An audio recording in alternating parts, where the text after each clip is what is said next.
Hi, and welcome to the Kale Houser Leadership Secrets podcast. Today we're going to talk about transactional versus transformational leadership.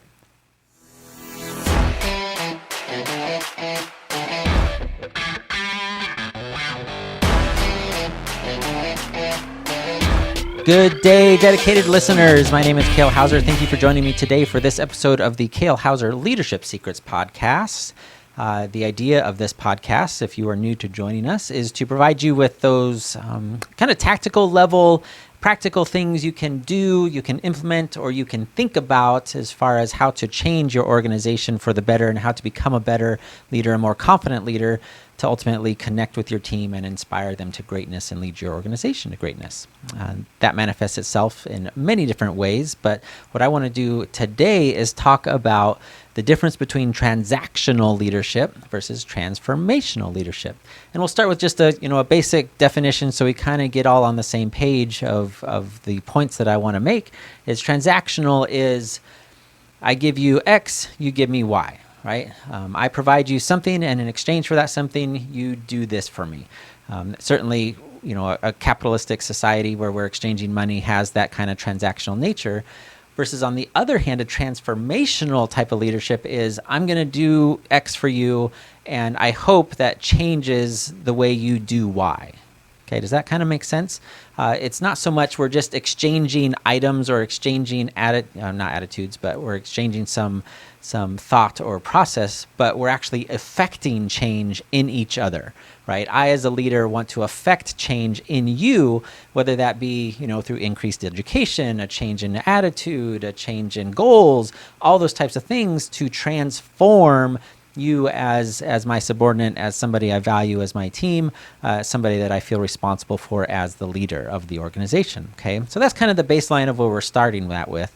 And if you recall a couple episodes, I talked a little bit about my previous commander and having these feedback sessions with him. Now in the military, you have mandatory feedback sessions. And in the Air Force, and I'm not sure exactly what the schedule is like for the other services, but in the Air Force, you had, your initial feedback. And this happened within, I think it was supposed to be within 2 weeks of you coming into a new unit. As you moved around and changed jobs and changed locations, you had an initial feedback session with your direct supervisor. And again, in my case, this was the squadron commander because I was a flight commander. He was my direct supervisor. In most cases, that is not the case, right? You've got some intermediary level of supervisor that you're talking with. But anyway, initial feedback. And then there was a midterm feedback, and then there was your final feedback, which was right before your actual performance report was written that went into your record, like no kidding official. The feedback sessions certainly went into your record, but they weren't designed to be what your promotions were based off of or anything of that nature. They were just more to log progression and things like that, and especially if you were, having poor performance, then they would help log to justify a negative rating in your end of year performance report. So, a good thing, right? The Air Force recognized hey, we need to make sure supervisors are providing feedback to their troops and all that good stuff. But as the title kind of alludes to, and you could probably guess, my feedback sessions with my supervisor during this period of my career were very transactional. They were very much, hey, these are these blocks on this form. Of course, there was an Air Force form for these feedback sessions. There are these blocks that are mandatory we have to fill out beyond just the name, rank, blah, blah, blah, blah kind of thing, job. What are your outside goals? What are your education goals? That type of thing. And the intent of it was to spur conversation. The intent of the form, I have no doubt, at an Air Force level, a higher headquarters level, was to help spur those conversations that you should be having with your charges. You should be having with those that serve under you that you're responsible for as the leader. And in this case, that my squadron commander should be, when they're like, I'm at a loss, I don't know how to give feedback, I don't know how to lead, they're those trigger marks. What's the word I'm looking for? They're those, I can't think of the word. It'll come to me. But they're those steps that are supposed to help spur those conversations. You kind of can see that. But most people didn't. They were seen as very regulatory. They were seen as things that just had to get done, because if you didn't do them, then I could go back and say, well, I was never given feedback, and all this kind of thing. You could run into some issues with that when they were ignored because they were required by the personnel department of the military. But mine was always very transactional. I never went away from it going, wow, I am so glad we had that meeting. I feel so much more a part of this organization, and that my boss really understands my goals and what makes me tick, and really has my best interests at heart. Or even, I understand better now what the culture is in our organization, or what he's trying to do to have us grow, and all those types of things to get me to buy into the organization. I never had that feeling at all. I always had that feeling of, okay, we got our 2 or 3 bullets written down. What do you want to do for your education goal? Oh, sir, I want to finish my master's degree. Okay. And it was never like, why? Why is that important to you? Why? What do you plan to do with that degree? What are your long-term plans after the Air Force? It was none of that. There was zero interest in me. And it could have just been pure me. Like, you just didn't care for me, and you just want to go through the motions or anything like that. I'm not discounting that possibility, because it is a possibility. Although I don't think that was the case, honestly.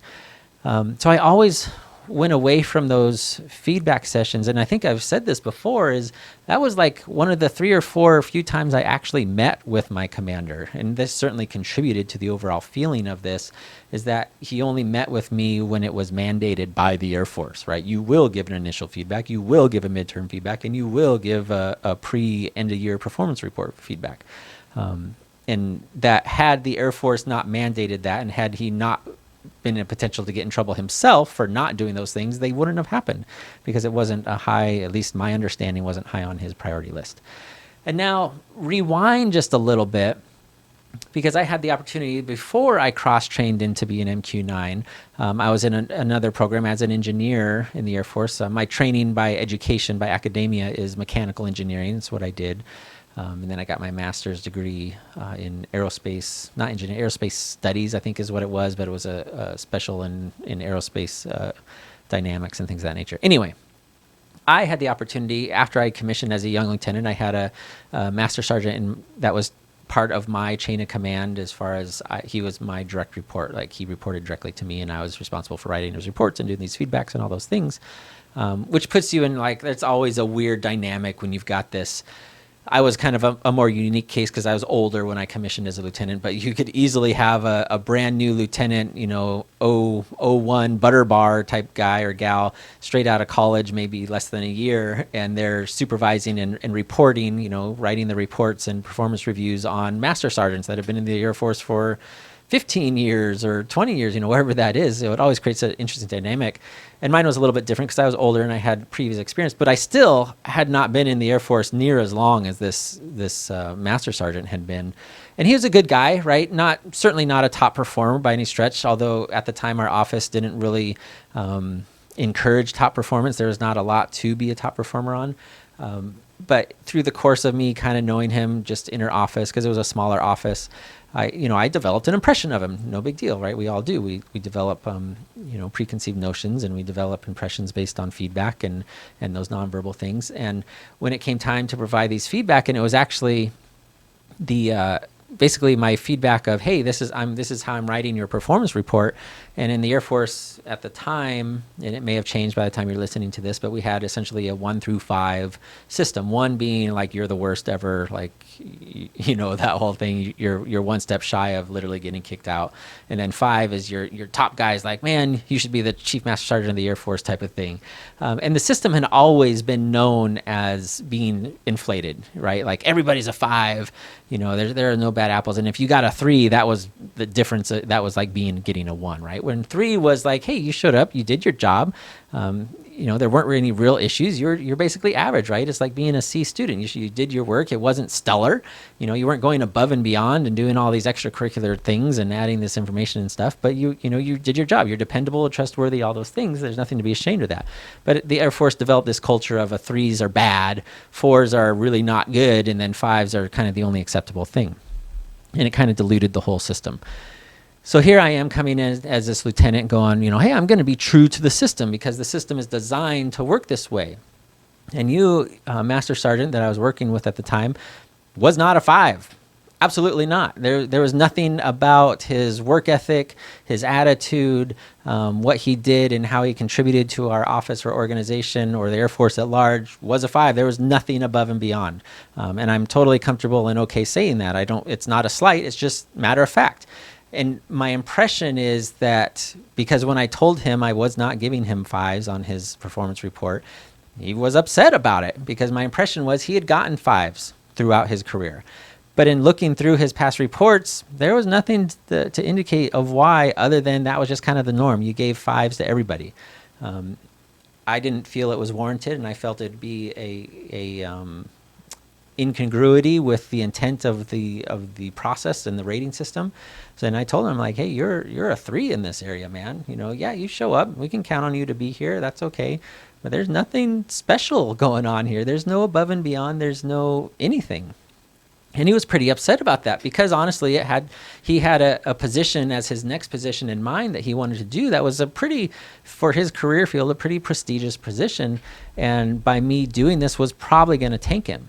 But then that really, as he's explaining this to me, that kind of really enforced more that I needed to be true and honest in my rating of him. Because why is I, as an officer in the Air Force who feels an obligation to make the Air Force better as a whole, why would I promote and say this guy is a 5 in order for him to get this prestigious position, this position where he will have more influence over younger airmen in the military, when he is not at all deserving of it, nor has he demonstrated any sort of work ethic to say that he is ready for that level of influence. So it became kind of a real transactional piece. And I look back at this as a lesson learned on my own. This was a failure I'll be straight up honest. This was a failure of me as an officer, not in the sense of I conceded and said, okay, you're right. I don't want to impact your career. You're a 5, I'll go on and do good things, like kick the can down the road. I was a failure in that I turned it into, or it stayed very transactional. I don't think I did a very good job of, one, explaining why, other than, hey man, you don't do this, you don't do this, you don't do this, you don't do this. And those types of things would be 5s, not 3s or 2s or 4s. I did not do a good job at that. I remember that very specifically.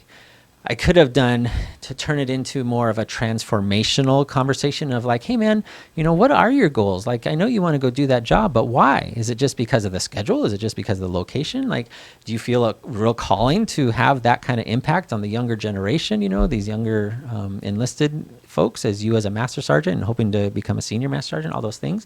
And I didn't have that because, one, I was coming new into the officer side of the things and having that responsibility. I was, unsure of myself and certainly didn't have the experience I have now, right? I was a younger officer.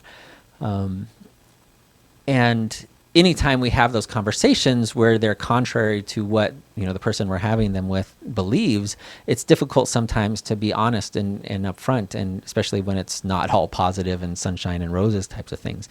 And that was my feedback session, where I found similar things happening. I didn't learn my lesson at the time after the walk away from that. That master sergeant, went on and actually put in for retirement and became very successful doing what he's doing outside of the Air Force. He got his full retirement and all that kind of stuff, honorable discharge. Thank you for your service, the whole 9 yards. But as I continued my career, because he retired as I continued my own career, I didn't learn that lesson. I didn't learn that or realize or understand how transactional I had been. And thus I carried that forward with me, especially on the receiving end. I never took the opportunity to go, man, I failed at this as a leader to a subordinate. And now here I am, a subordinate to my leader, and I'm failing again to even, get plugged in or try to affect that change. And I want to kind of turn this a little bit of, how are you interacting with your people? What are your priorities as you're talking to them? Are you looking just to pull some piece of information out of them? Like, I just need this piece of the puzzle, boom, and I can go about my way and finish my task.